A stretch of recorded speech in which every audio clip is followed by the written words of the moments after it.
दोस्तों, थोड़ा रुक कर देखो, थोड़ा अपने सांस को महसूस करो, अपने मन के भीतर झांको। कबीर की आवाज कोई बाहरी आवाज नहीं है, वो वही आवाज जिंदगी का शोर और भीतर की आवाज है। कबीर कहते हैं कि जिंदगी का शोर बहुत बड़ा है। तुम सुबह उठते ही दिमाग का योजना, परिवार की उम्मीदें, समाज की बातें, भीतर के डर, कुंठा, इच्छाएं, ऐसी सभी प्रकार का शोर घेर लेता है और यह हर समय बदलता है। लेकिन कबीर कहते हैं इस पूरे शोर के बीच एक आवाज है जो कभी नहीं बदलती। दोस्तों, अब ध्यान से सुनो, वो आवाज कौन सी है? वो आवाज तुम्हारे मन की नहीं, न तुम्हारे विचारों की। वो आवाज है तुम्हारी चेतना की, वही जो हर परिस्थिति में शांत रहती है, स्थिर रहती है, समय से परे रहती है।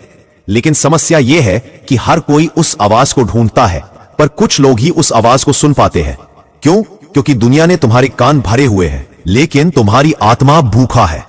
कबीर कहते हैं जब मन शोर शराबा से थक जाता है, जब अच्छी जीवन का रास्ता धुंधला पड़ जाता है, जब शरीर का हिम्मत डगमगाती है, तभी वह अंदर की आवाज बोलती है, मुझे पहचानो, मुझे समझो, मुझे देखने का आग्रह करो। मैं ही तेरा प्राण हूं, मैं तुम्हारा श्वास और प्रश्वास हूं। लेकिन तुम उसे सुन नहीं पाते क्योंकि तुम बाहर देखते रहते हो। कभी सोचा है कि तुम कौन हो? क्या तुम नाम से, शरीर से या फिर तुम्हारी विचार से परिचित देते हो? लेकिन ये सब बदल जाते हैं, परंतु कुछ है जो नहीं बदलता, वह है जागरूकता। कबीर कहते हैं जागरूकता कभी गायब नहीं होती। लोग भूल जाते हैं पर जागरूकता नहीं भूलती। वह कभी जन्म नहीं लेती और कभी नहीं मरती। अब सोचो, कितनी बार तुमने सोचा होगा कि मैं खत्म हो जाऊंगा, मैं अकेला हूं, मैं कुछ नहीं। लेकिन अगर तुम कुछ नहीं तो वह कौन है जिसे दर्द का पता चलता है, खुशी का एहसास होता है, सच की खोज लगती है? वह तुम नहीं, वह तुम्हारी जागरूकता है। जब तुम रोते हो उसके पीछे भी जागरूकता है, जब तुम हंसते हो उसके पीछे भी जागरूकता है। कबीर कहते हैं जागरूकता पानी की तरह है, तुम उसे कितना भी बहा दो वह रहती वही है। कबीर समझाते हैं कि जब दुनिया में अन्याय बढ़ जाता है, जब झूठ फैल जाता है, जब मन भ्रम में डूब जाता है, तब सच खुद जागता है। सच का जागना किसी शरीर का जन्म नहीं होता, यह जागरूकता के जागने का क्षण होता है। जब तुम अचानक महसूस करते हो कि अब ऐसे नहीं चल सकता, वही क्षण सत्य का जन्म है। जब तुम्हें अचानक कोई डर पकड़ ले और तुम्हारे भीतर कोई कहे बस अब रुक, अब सुधार, वह तुम नहीं, वह भीतर का परमात्मा है। दोस्तों, अब संतुलन के बारे में कबीरदास का दिव्य संदेश ध्यान से सुनो। कबीरदास कहते हैं संतुलन कभी बाहर ढूंढने से नहीं मिलता, संतुलन भीतर की आंख खुलने से मिलता है। इंसान कितना भी भ्रम फैलाए, संतुलन कभी भी परास्त नहीं होता। संतुलन हमेशा जीतता है। क्यों? क्योंकि संतुलन तो परमात्मा है और असंतुलन तो मन का खेल है। दोस्तों, निस्वार्थता और आजादी के बाद बार बार कहते हो, लेकिन कभी आप सोचे निस्वार्थता और आजादी क्या है? कबीर कहते हैं हर कर्मों को निस्वार्थता से करना। जो भी कार्य करते हो फल की इच्छा से मुक्त होकर जो मिला परमात्मा का आशीर्वाद समझकर मन को शांत रखना, समस्त प्राणियों पर समान भाव रखना, दूसरों का भलाई में मन प्रफुल्लित होना ही निस्वार्थता है और निस्वार्थता ही आजादी का रास्ता है। लेकिन सुनो, दुनिया इससे उल्टा करती है। दुनिया कहती है पहले नाम कमाओ, पहले पहचान बनाओ, फिर खुशी मिलेगी। कबीर कहते हैं खुशी पहले है, काम बाद में।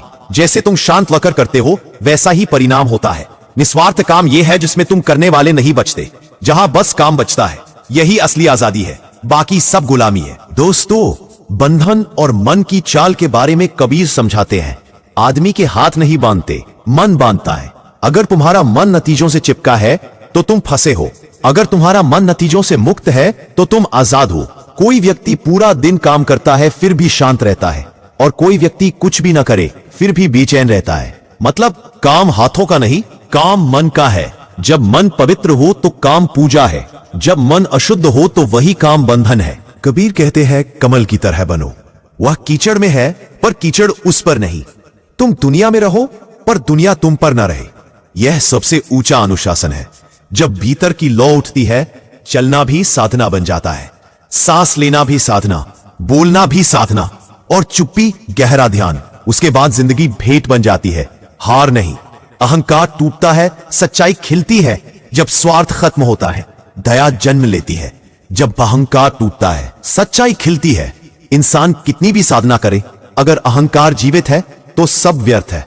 कबीर कहते हैं इतने सारे अभ्यास, अनुशासन, मौन, इंद्रिय नियंत्रण, सेवा, उदारता, ध्यान, इन सबका लक्ष्य एक है, अहंकार को तोड़ना और जागरूकता को जगाना। ज्ञान वह आग जो सब जला देती है। कबीर कहते हैं ज्ञान सबसे ऊंचा रास्ता है। ज्ञान अंधेरा जलाता है, उलझन मिटाता है, डर पिघलाता है, आसक्ति तोड़ता है, सीमाएं मिटाता है। ज्ञान हो तो जीवन रोशन है, ज्ञान न हो तो जीवन अंधा है। ज्ञान सुनकर नहीं मिलता, ज्ञान अनुभव से मिलता है। कबीर कहते हैं, मुक्ति बाहर नहीं, आपके भीतर है। मुक्ति किसी और दुनिया में नहीं, मुक्ति किसी और जन्म में नहीं, मुक्ति किसी गुरु के पास नहीं, मुक्ति तुम्हारे भीतर है। और जीवन ढीला पड़ने लगता है, पकड़ छूटती है, दिल हल्का होता है और हल्कापन अंदर की अनंत खुशी का दरवाजा खोल देता है। अंत में कबीर कहते हैं, यात्रा बाहर नहीं होती, यात्रा होती है काम में शांत रहना, चाहत में मुक्त रहना, शोर में जागते रहना। जब ये समझ आती है, मन हल्का हो जाता है, बंधन गिर जाते हैं और इंसान वही बन जाता है जो वह मूल में है, पवित्र, शांत, निर्भय। कबीर कहते हैं, अगर ये शब्द तुम्हें छू जाए तो इन्हें सुनकर छोड़ मत देना, इन्हें जीना। अंत में कबीर आशीर्वाद देते हैं, तुम्हारे भीतर शांति बनी रहे, तुम्हारे भीतर रोशनी बनी रहे।